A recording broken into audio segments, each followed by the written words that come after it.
When they ask you to go to the river to appease any gods, don't listen to them.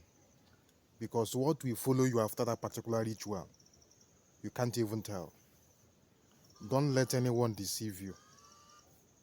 There is no other power that can save you apart from the power of the living God, which is Jesus Christ.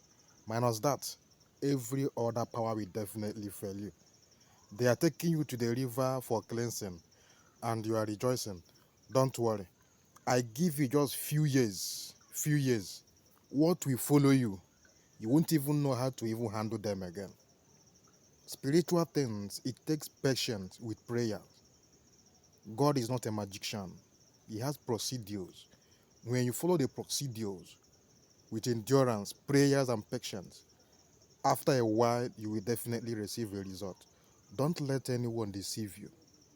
Be wise.